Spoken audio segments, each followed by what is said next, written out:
俺の由楽に命をかけぬ人生になる意味が仕返しすぎて天外まとう万象等して写し削らん円楽経典今日できることをやらないで誰かを見殺しにした私を明日の私は許せないと思うから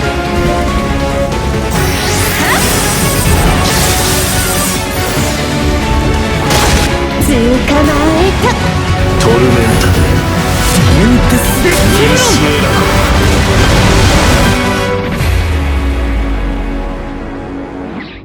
Alright, what is going on, guys? This is your boy the Death Smasher, and welcome back to another Bleach Brave Souls video, and today we are back again with another Who is Better video. So today we are going to be comparing two flurry characters that are heart and are ranged that have guard break, and we have ourselves Tokinada and Masaki Kurosaki.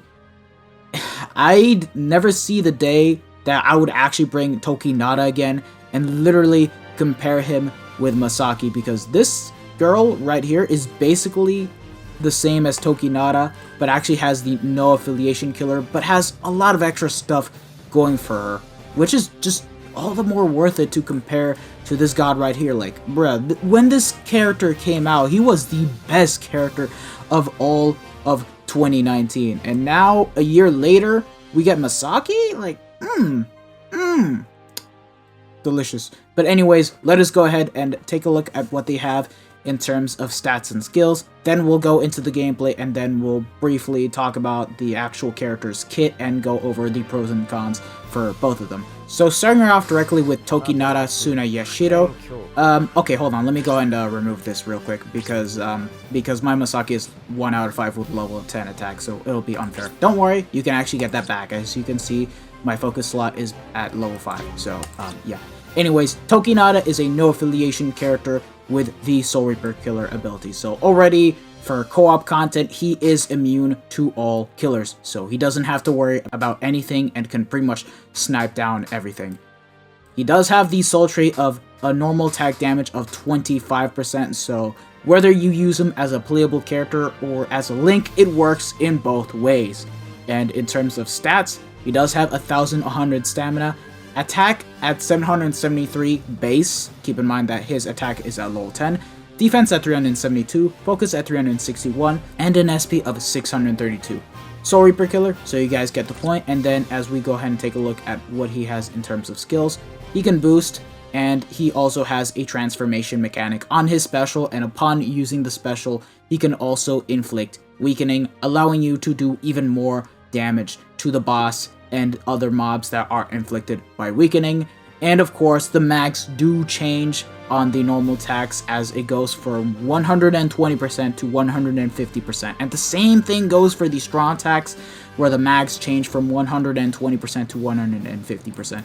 But anyways, overall skills: Flurry with Enhancer, Sprinter +1, Guard Break, immune to paralysis, a Berserker of 50%, and he does have a 20% bruiser. 20% bruiser plus the 25 normal attack damage link, he basically has a bruiser of 45%. So overall, it's crazy, because when this character came out, he completely revolutionized how NAD characters should actually be.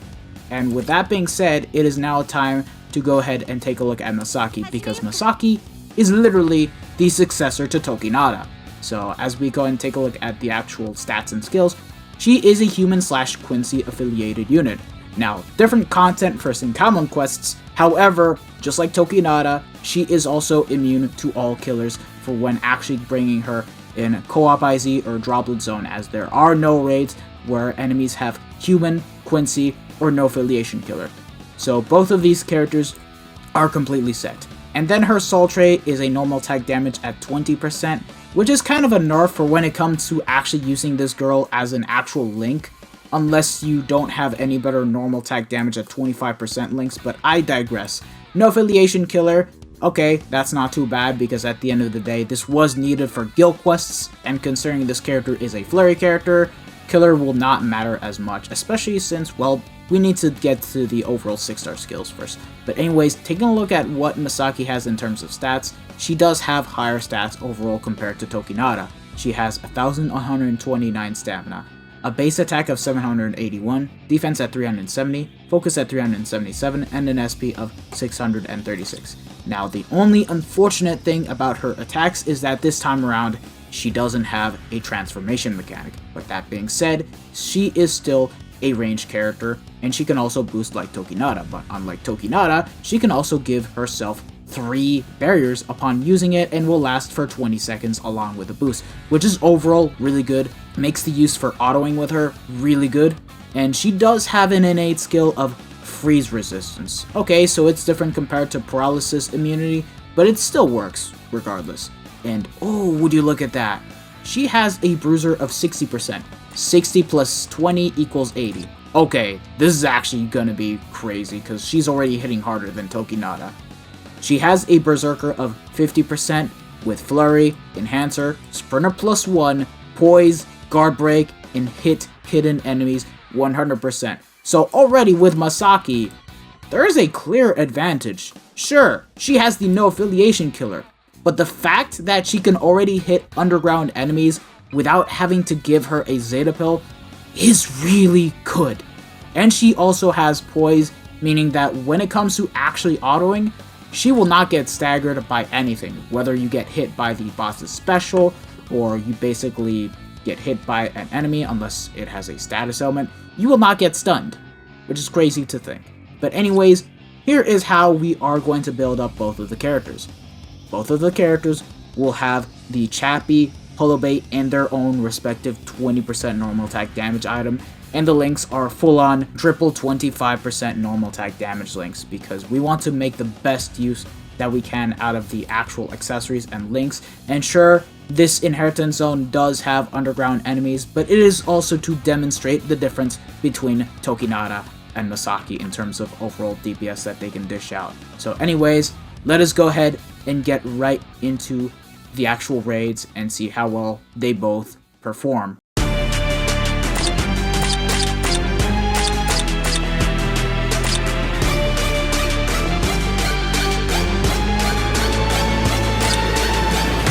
Work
というやつ。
Alright, now that we've seen how well both Tokinada and Masaki played out, it's time to go over the characters' kits.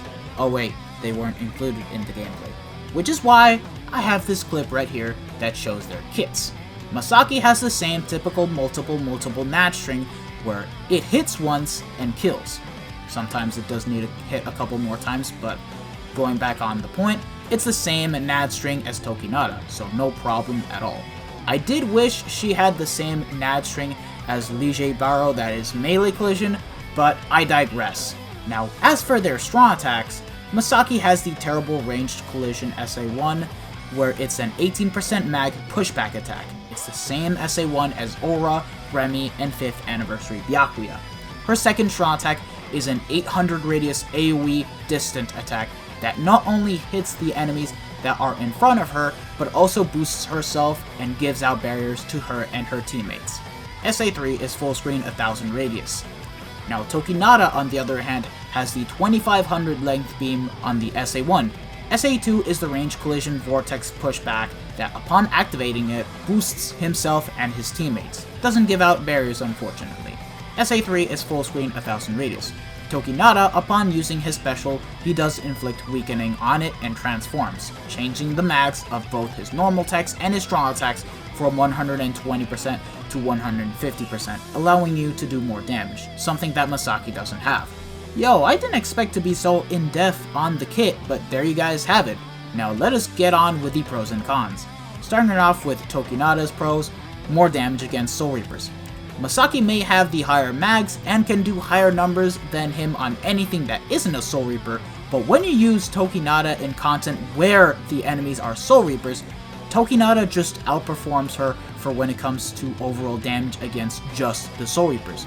Now the same thing can be said about Masaki for when she goes up against no affiliation enemies, but there's just one inheritance zone and 2 droplet zone raids where she does higher numbers than Tokinada, but that's on a very rare occasion. Transformation mechanic. Tokinada having the transformation mechanic, even though it's a one-time only use for PvE, it still allows him to hit harder and stack the boost for slightly longer. This is extremely useful for when it comes to bringing him in epic raids, should you guys happen to not have the optimal unit and just want to use a booster. Works better as a hybrid. Tokinada overall just has better strong attacks than Masaki, and since killer is needed to do damage with your strong attacks, whether you want to do a hybrid NAD build or a full SP build, seeing as how neither he or she has Frenzy, Tokinada will pretty much just take the cake overall. Still an amazing character to this day, but now it's time for me to be a bit picky with him and give out his cons. Lack of poise. This makes him easy to get staggered by enemy mobs and bosses should you get hit. Of course, for manual play, just dodge like a madman. But for autoing, when you're up against bosses or enemies that are about to barrel roll or snipe you, Tokinada will get staggered if hit. Needs a Zeta pill. So you guys saw how I was able to clear faster with Masaki compared to Tokinada? That's because she already had a Zeta pill built into her 6-star skills, something which Tokinada lacks. Now you can give him the Zeta pill as an accessory just fine, but what are the consequences? Well, for raids where they have underground enemies, you will be literally missing out on 30% additional damage or even 20% normal attack damage just to even hit underground nuisances to begin with. Other than that, can't really give out too many cons off the top of my head, but now let us move on with Masaki, who is literally his successor. Starting it off with her pros, hits harder against everything that isn't a Soul Reaper. Tokinada outperforms Masaki when he has Killer. But let's talk about any raid that doesn't have Soul Reapers. What of it? That's where Masaki steps in. The dudette already does 35% more damage compared to Tokinada, so for neutral based damage, she outperforms her. And when there happens to be a raid that has no affiliation enemies, the damage numbers are obviously going to be much higher than Tokinada's. Of course, given the damage that she does to no affiliation enemies and the damage that Tokinada does to Soul Reaper enemies. No Zeta pill needed. Exactly what this pro says. You can go for the Golden Chappy bait combo, all with 30% attack, and not have to sacrifice any accessory to hit underground enemies. Should you not happen to have a golden Chappie, like me, you can still go for the Chappie Bait Ginto combo and still perform exceptionally well. Or you can use the Knuckle Duster. She's a human/Quincy unit after all. Has poise. She can't get staggered like Tokinada, making her ideal for auto runs. As a NAD-based character, she just does what Tokinada can't do, but there are cons to her character, so let me get down to it. No transformation mechanic. Unlike Tokinada, where you can get away with it and have the upper hand in epic raids, Masaki doesn't have that, nor does she inflict any type of status ailment from it. Not great as a hybrid unit. This is pretty much given from two facts. The first is the fact that she had to be given one of the worst strong attacks in the game as her first, which is the only strong attack you'll be able to use most of the time, if not 100% of the time. When going for a NAD build on her, it's mainly to be used as protection for when enemies are about to kill you. As a hybrid build, it's just going to do really bad damage, and the only good strong attacks you'll be able to get more damage out of are the second and third strong attacks, and even then, her second SA takes 40 seconds to come back. The second factor is that for a hybrid build to work, you need to have killer advantage, and even though Masaki outperforms Tokinada as a NAD-based character, as a hybrid unit, if you don't even have killer advantage for 80% of the content you even use her in, considering we only have one inheritance zone with no affiliation enemies and 2 droplet zones that even has the actual toys in there to literally smash to pieces, then it's practically pointless, even if she is 3 out of 5 with level 10 attack, SP, and focus. So to conclude the comparison, this will be a very mixed opinion, but I will actually say it. Masaki, as a pure-based NAD character, wins the overall competition. Even if she'll only have the killer active a couple of times, she will still do more damage to anything that isn't a Soul Reaper compared to Tokinada, and when she does have the no affiliation killer, the numbers are obviously going to be a lot higher than when Tokinada even has the killer advantage activated.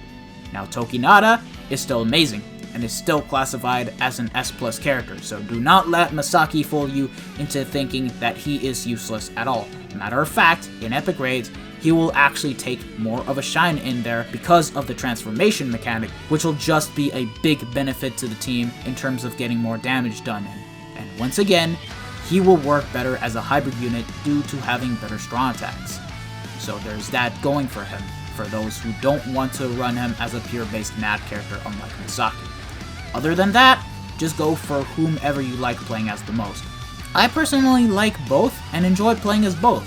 Simple as that. Some people will have their preferences, whereas some like to play as Tokinada over Masaki and Masaki over Tokinada, and there is nothing wrong with that at all. Because at the end of the day, guys, it's about playing as your favorite characters. Both characters are just insanely OP and will last for a very long time as top tier units. And that ends the overall comparison video between Tokinada and Masaki. Now, if you guys liked this video, don't forget to smash that like button, share this video with your friends and family, subscribe to the channel if you guys haven't already, and hit the bell notification so that way you guys are up to date with my most recent videos. And most of all, don't forget to follow me on Twitter. Link will be in the description below. Now, let me ask you guys this before I end the video. Do you guys still want a comparison video between Ryuken and Liege Baro? If you guys do, let me know in the comment section below. Now, unfortunately, I will not be able to compare Isshin with the likes of 5th Anniversary Byakuya or 1000 Year Blower Yamamoto, just because of the simple fact that I don't have Isshin and I'm gonna have to wait for his individual banner to even summon for him. So, I don't know if I'll ever be able to get him, but until then, you guys can always check out Deep Profit's comparison video between Isshin and 5th Anniversary Byakuya, and I do think that he has done a pretty good job at comparing the 2 units, so it's there for you guys to check out. So yeah, this has been your boy the Death Smasher, and I am going to be signing out. Do expect more Max Transcended showcases to come in the near future, so yeah, peace out, lads.